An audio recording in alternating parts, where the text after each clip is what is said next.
بسم الله الرحمن الرحیم. پرون سبق کې مضاعف څنګه شروع شو. اول دا مضاعف تعریف وشو چې مضاعف آیت ویلي چې پای کې دوه حروف د جس طرح غري او بیا په دوه قسم دي. دا مضاعف ثلاثي او رباعي او ربط ته ذکر کړی شو چې رب مضاعف په صحیح په مضاعف دا ولې ذکر کوم عام کتابونو کو مثال شو ذکر کړو شو په جنا په د محمود قواعد ذکر کړي. ملای خبر دا شو چې څنګه په دې کې دا د صحیح سره مشابهت ده. نو بیا وې دا صحیح ولې دا خبره کوم ما ته نه وره چیرې بار بیلت به کې نشته بیا بیلت به کې نه خو صحیح وي. نو دې ته صحیح ولې د مضاعف ته د مضاعف ته صحیح ځکه نه ما چې بدی کې لکه یو صورت شي چې پای کې دا دغه دې دا مضاعف کې دا یو تعریف سره دي لکه تقضى یا دسسا تقضى بس تقضى او دسسا باسه کې دسسا نو ځکه ورته صحیح چې نه ویل کېږي او صحیح سره مشابهت ډېر درنه بیا ورون قاعده ویلي و چې کله په حروف متجانسین نشي یا متقاربین نه قریب المخرج راشي نو بده کې ادغام کوو. دا ادغام څه ته وایي؟ ناول کو د ادغام په ټکی کې دنه دا اختلاف ته د مسلمانو او د کوفین وایي چې دا ادغام دا د باب افعال څخه ده. د باب افعال نه ادغام يدغم ادغاما ومعنى د مستل او بسرین وایي چې دا ادغام په اصل کې ادغام باب افتعال نه صيغه د مصدر ده. دا بسرین وایي دا د باب افتعال نه صيغه د مصدر ده. ادغام د باب افتعال د فاعل من قبل کې دا زار شي دا د باب افتعال په بدل سره بدلو او بیا وګورو چې د فاعل من سره راغلی نه دی چې دا د باب افتعال د باب افتعال د فاعل من قبل کې دا راغلی نو دا باب افتعال من بدل سره بدل کړل بیا ورنه یوسو ادغام نو دی چې دا اصل ادغام دی د کسر استعمال ادغام جوړ شوی او مذهب د کوفیینو جین دا راجح دی او دا ادغام دی ادغام نه دی په لغت کې په معنا د نوستل سره راځي لکه دا وایي عربيان وایي ادغمت اللجام في الفرس يعني ما واجه جنن په اس کې د اس بری بوله کې جن دا واجه ونه نه داخلي مکتوب و ادغام د ادغام چې دغه دا اصطلاحي تعریف دی نو په دې کې هم اختلاف دی. ادغام یو د ادغام په ټکی کې اختلاف دی چې دا ادغام دی که ادغام دی او د کوم باب نه باب فعل نه د باب افتعال نه په دې اختلاف دی. او زم دا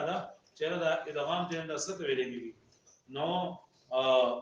د یو مسله په دې کې راځي علي احمد جابر لازم مشری رحمت الله علیه وی چې په یو حرف په مخرج کې د دوه حرفونو په مقدار وخت دی راوړي دې د ادغام چې لکه مطلب په یو حرف دغه بدیږي ته د حرف د سیوا او د دوه حرف نکم لګي ساریدل دغه اساریدل د ادغام ویل کېږي. دا مد اوس د څه کوم نه مد دا غلط دی یو حرف او د څه غلط دی چې مد دا غلط دی دوه الفونه به رسنه او دیواله د بلک سره مد دا ادغام علامه جوزازي مخشري او مختلف فرمایي چې په یو حرف کې لږ وخت اساریدل اواز اسارول دې د جننو دا نغوي ادغام بلګي. او زم قول دا چې ادغام دې ته وي چې دوه متحرک راغلي پای کې اولنې ساکن کول او دویم کې داخلول دا جننو دا دغه دي دې ته ادغام وي. واښوي ادغام یو وداري چې په یو حرف کې د دوه حرفونو په مقدار اساریدل له حرف په مخرج کې د دوه حرفونو په خدای دوه حرفونه پوره نه دي بلکې د یو حرف سیوا دي او د دوه حرفونو جندا سری دا کوم د یو حرف په مخرج کې د دوه حرفونو په مقدار یا د یو الف په مقدار باندې اساریدل د ادغام دی. یو قول دار ویم دا چې ادغام څه دی؟ ادغام دی دوی چې په مدارک حرفونه راغلي په دې کې دا اولنې ساکن کول او دویم کې نه واصل دې ادغام ملي واښوي لکه پوښتنه باندې د ادغام څو تعریفونه دي؟ دوا نمبر 1 سره د یو حرف په مخرج کې د دوه حرفونو په مقدار اساریدل دې ته چې دا سوې ادغام او وین قول سره اولنې سره ټول په دې تفاصیل دي بعض صرفیان چې نه هغه اولنې او دا کې څو په دې په اکثر صرفیان وایي چې دا دیم دې ته ادغام ولا نه دا اولنې دې ادغام بیا دا لګنه چې دا کوم اولنې حرف یې ته مدغم وي او دیم دې نه مدغم فيه وي یعنی کوم حرف ادغام کولېږي یعنی کوم حرف چې نه باسلېږي ایت مدغم وي او بچا کې چې نه باسلېږي ایت مدغم فيه وي مدغم او مدغم فيه كم حرف چې نه بستلېږي ایت مدغم وي او بچا کې چې نه بستلېږي ایت سوې مدغم فيه یعنی چې کلم مستنی بدی غبان مدغم او مدغم فيه یو دغه لګته اضرب بعصاك نو دې ته باب باندې نه باسي نو دا باب مدغم ده باب نام ده واجه اوس چې لګم متقاربين نشي لګو وقالت طائفه نو دې کې تا نه مستره بطوا کې حدیث درجه وقالت طائف د سنوي ودا تا بطوا کې نه باسي تا ته مدغم وي او دې طوا مدغم فيه وي واجه مدغم چې کوم ارث نه مستلګي مدغم فيه بچا کې چې نه مستلګي اېدا مدغم فيه اوس دا مدغم او مدغم فيه با کله به موږ دوانه لیکو کله به یو بلیکو نو بدیږي دا کله چې دوانه متجانسین وي متجانسین او مسلم وي او په یو کلمه کې راغلي نو دا ویلېږي خطبه لیکن لیکلېږي یو ویلېږي دوا لیکن لیکلېږي څه یو لکه مد نو د څه ته نه یې مد ده د څه نه بلکې موږ یو لیکو یا موږ مد صحیح شو نو دا یو دال به ویلېږي ولیکلېږي او چې کله مسلم او متجانسین وي وکلمه جدا وي صحیح نو بیا ویلېږي هم جدا او لیکلېږي هم جدا دا اضرب بعصاك نو ګورې دا با باندې ویلېږي او لیکلېږي هم باندې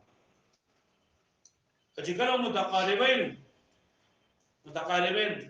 کلمه جدا وا کلمه سوا جدا نو بیا وا باندې لیکلېږي دغه وقالت طائفه صحیح ولا او چې کله متقاربین یو کلمه وي نو بیا یو لیکلېږي استغبر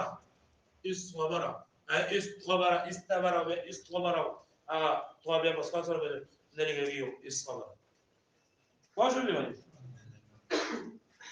او نقل بیا په کوله ها نه خبره نه شو په سبق ضروري دی هغه څومره کیږي نه ته واجب دی خبره باندې ها لکه من په کوم ځای کې لکه دا قاعده د دې په باندې چې مدغم او مضافي کې به کوم حرف لګلېږي او کوم باندې لګلېږي نو ویل کچرتا متجانسین وی یعنی مثله متجانسین یو ټکی دی او کلمه یو نو بیا په باندې لګلېږي او لیکلېږي یو او چې متقاربین نو بیا هم یو لیکلېږي او چې دغه وی نو بیا به باندې نه ولته لیکلېږي اګه متقاربین کنه په یو لفظ کې راغلی نو بیا هم باندې لیکلېږي متقاربین په یو لفظ کې راغلی الرحمن نو دغه لام پر راګي ادغام شوی دی لام اوراق علی المخرج دی بعضو داو امام قرار الله له چې مخرج یو لام راځي ها او تجوید کې داونه جوړی دی ولې دا لام پر راګي بدل شوی بلام سره لام پر راګي ادغام ته دا شوی دی ځوان کې کړی شي واښو دی باندې ها خالص وسو د دې چې نه دا متجانسین قاعده یا مضاعف قاعده د دې څلور صورتونه جوړیږي څو صورتونه جوړیږي څلور صورتونه جوړیږي نمبر 1 دا دی چې مدغم او مدغم فی دواړه چې دا متحرک وي دواړه سوي متحرک وي دویم دا دی چې مدغم او مدغم فی دواړه ساکن وي نمبر 3 دا دی چې مدغم متحرک وي او مدغم فی دا سوي ساکن وي او څلورم دا دی چې مدغم ساکن وي او مدغم فی د انداسوي متحرک وي واښه څو صورتونه جوړیږي څلور نمبر 1 سره مدغم متحرك وي. نمبر 2 چې مدغم مضاف ساکن وي او مدغم متحرک او مضاف ساکن او مدغم ساکن مضاف. نو په دې کې د دیم صورت ده دا خو نه راځي ځکه چې کله په ساکن نشي نه ځوانه ساکن چې دا برقرار نه بلېږي بلکې دا یو چې نه بیا حرکت ورکړي یا به حرکت کې چل بو سره کې ځوانه یې نه راځي نو درې پاتې شول یو چې مدغم مضاف باندې متحرک وي یو چې مدغم متحرک او مضاف ساکن مضاف ساکن مضاف متحرک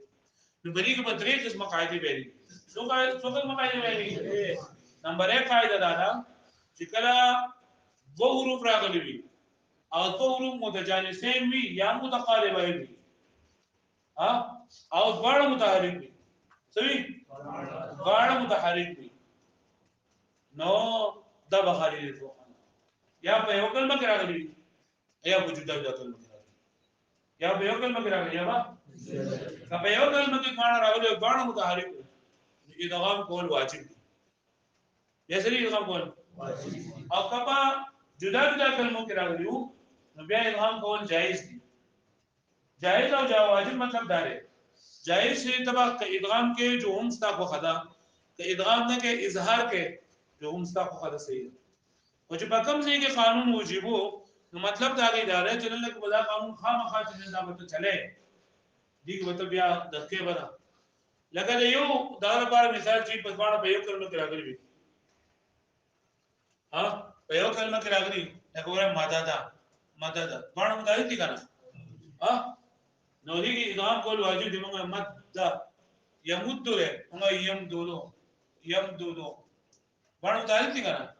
ها ویل او کچر د جدا جدا کلمه کې راغلی نو بیا ادغام ساده لکه د مناسکا کوم نو ګوره دا مناسکا جدا ټکی لري مناسکا او دا کوم جدا لري نو ګوره ټول متجانسین نه غري کنه باندې کلمه جدا دي نو ادغام کول چې دا جایز دي مناسک کوم مله جو مناسکا کوم مله شي هغه کومه باندې ها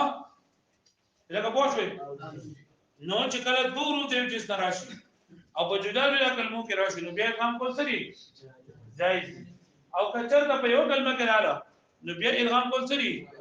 خو په ملحق کلمو کې ادغام کول چې د صحیح دي او ملحق کلمو کې یا چې کله التباس خطر وي څنګه په ملحق کلمو کې یا کله د التباس خطر وي نو بیا ادغام کول نشته دا ته ارادتون یا قرضه شو قرضه ده نو بری اوس ادغام اگر چې دوه حروف د دې سره راغلي دي او دوه متحرک دي او دوه یو کلمه ده خو بیا به ادغام دیږي دا قرضه ده ملحق باب ده سره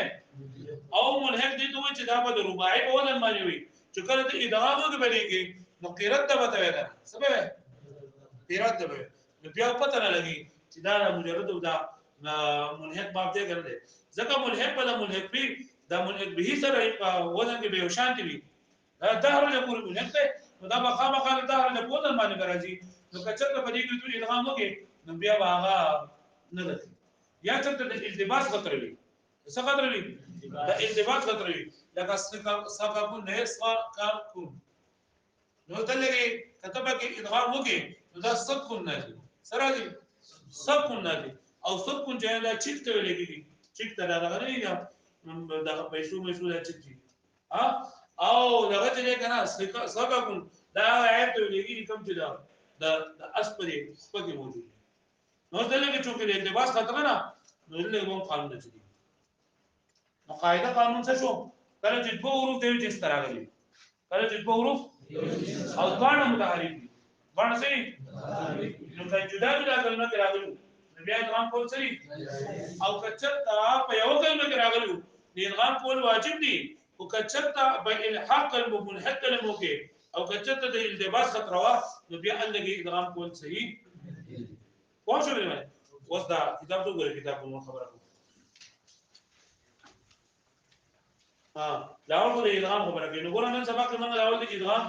یو لغوي تعریف وکړو چې ادغام د ادغام ده او به موږ د ادغام دوه تعریفونه وکړل خوشي د ادغام څو تعریفونه وکړل بیا موږ دا وکړل چې مدغم او مدغم فی څه ته وایي او په کوم ځای کې مدغم او مدغم فی لګي او په کوم ځای کې باندې لګي او بیا موږ یو قاعده بیان کړه لولې خبره چې ادغام دی ادغام دی اولنې خبره په کتاب کې ګورئ والادغام ادغام څه دی نه ادغام بالتشديد ومن عبارات الكوفيين الادغام افعال ومن عبارات المصريين الادغام ادغام افتعال ادغام څه دی نه په تعریف دی الباس الحرف في مخرجه بمقدار الباس الحرفين اثبات یعنی تیرول د یو حرف دی اساریدل په یو حرف کې په مخرج پل کې په مقدار د دوه حرفونو په یو دوه حرفونو کې څومره وخت تیرول کېږي دغه شان دي د یو حرف په مخرج کې وخت تیرول د دوه حرفونو په مقدار خدا مکمل دوه حرفونه نه دي د یو نه یو یو د دوه نه کم وي کدا نو قلان جار الله دارنګ دا نقل کړی شی جار الله د ذی محشری دا امام نوم دی علامه جار الله ذی محشری وقيل او چابیری چې ادغام څه دی لیکن ادغام دویم تعریف اسکان الاول و ادراج فی الثانی چې په دوو متحرکینو کې اولنې ساکن کول او په دویم کې داخلول ادراج داخلول دی ویلېږي دا وي الهغه پوه شئ بیا موږ درې نمبر خبر وکړه چې مدغم څه دی مدغم فی څه دی کم ارز نه نشتلګي ایله سوې او بچا کی چې نشتلګي ته سوې نو دا به کله لیکلږي لفظن او کله به کتابتن ویلېږي کنه لفظن او کتابتن نه څه دړمو نه المدغم والمدغم فيه حرفان في اللفظ چې په لفظ کې په تلفظ کې دوه حرفونه دي وحرف واحد في الكتابه هدا په کتابت کې سره یو حرف په کتابت کې سره وهذا في المتجانسين او دا چې نه دا سره او متجانسین وګړي پس هغه لکه مد او شد چې کله کلمه وي چې کلمه جدا جدای نو بیا متجانسین هم څه دي په دوانه بلی کې لفظن به هم جدای او کتابتون هم څه دي دا خبره به نشته په کتاب کې لکه پوه شو دې باندې ها لکه پوهیږي واما في المتقاربين او چې متقاربين وي نو فعرفان في اللفظ والكتابه جميعا نو دا بیا د لفظ په اعتبار سره د کتابت په اعتبار سره بار کو نه لکه الرحمن هغه د لام ادغام شوی دی پراګي د لام مدغم دی اور سره مدغم فی دا او مدغم او مدغم فی دواړه چنده ذکر خدا بیا لفظن چنده لفظن نه الرحمن بیا نه لګي هغه سوې الرحمن د لام مون برا سره بدل کړه نو دا واجتماع الحرف على ثلاثه اضرب او راتلل د دوه حرفونو د یو جنس نه په درې قسمه باندې نو عقلي تور باندې به سو جوړيږي سلو جوړيږي او چونکې د افغان ساکنین نشي راتللی یو کلمه دي الاول نمبر 1 اي يكون متحركين تدوان سوي تدوان متحرك وي يجوز فيه الادغام اذا كان في كلمتين جائز به ادغام کله چې بدوانو په جدا جدا کلمو کې لکه مناسککم نو مناسککم معلوم جائز ده مناسککم معلوم سری واما اذا كان في كلمه واحده نو کله ادوان متجانسين په یو کلمه کې راغلي وي يجب فيه الادغام نو بیا به ادغام سره لکه مد فاصل کې سو او شد فاصل کې سو او يمد فاصل کې سو الا في الالحاقيات مگر په الحاقياتو کې یعنی کوم چې ملحق بابونه دي پایږي بایګ ولا قانون چریږي ولی دغه چې د ملحق د لپاره دا خبره ضروری ده چې دا به د ملحق به په وزن باندې وي کچر د منګه به قانون مو چلو نو بیا دغه په وزن باندې الهغه په یوه باندې دغه قرض ده نو په قرض ده چې منګه قانون مو چلو نو سب شي قرض ده بشي او جلب بنه نو بجلب کې منګه قانون مو چلو نو سب شي جلب نو دا د دحرج په وزن باندې بیا حتى لا يبطل الالحاق چې بعد نشي الحاق دغه الحاق د لپاره شرط ده چې ملحق به وزن به وي والاوزان التي يلزم في الالتباس او هغه وزنونه چې باید د التباس خطر وي نو باید هم دا قانون نه چلیږي هغه وزنونه چې باید د التباس خطر وي نو باید هم قانونو لکه صاغکن ماده سوي چې دا هغه ته وي کوم چې دا اسبخ پګي وي لکه بلی کې موږ ادغام وکړو بیا وسه شي سکون بشي سبا شي او سکون څه ته ویلږي چټ ته ویلږي دا شانتي سرور جمع د سریر دا او سریر ته انده څه ته ویلږي کټ ته ویلږي څه ته ویلږي کټ ته ویلږي کټ ته تخت ویلږي وکبه سرورون کې منګه ادغام وکړو نو سبته جوړ شي او سرون خوشاله ته وي څه ته وي نو بیا پته نه لګي چې دا خوشحالي ده کټ ته هغه په کټ کو خوشحالي ده او درې نمبر وجدد جدد هغه کرغو ته ویلېږي کم چې د خرپه د املا کې کرخي کنه نو کدی د جدد کې منګه دغه وګو جدد جدد جدد کبه جدد کې منګه ادغام کو نو څه بشي او جدد هونی کا دوي پوه شو دا ودني کبه املا کې کړی دي او طلل طلل طلل نه کنه طلل نو طلل او بری کې ادغام شي نو څه بشي طلل بشي طلل مالبي ته کور خراب شو دا کم اثر او طلل جن دا هغه ته پرخه ته لګي حتى لا يلتبس بسق وسر وجد او وطل هغه پوه شو بلی باندې بس ده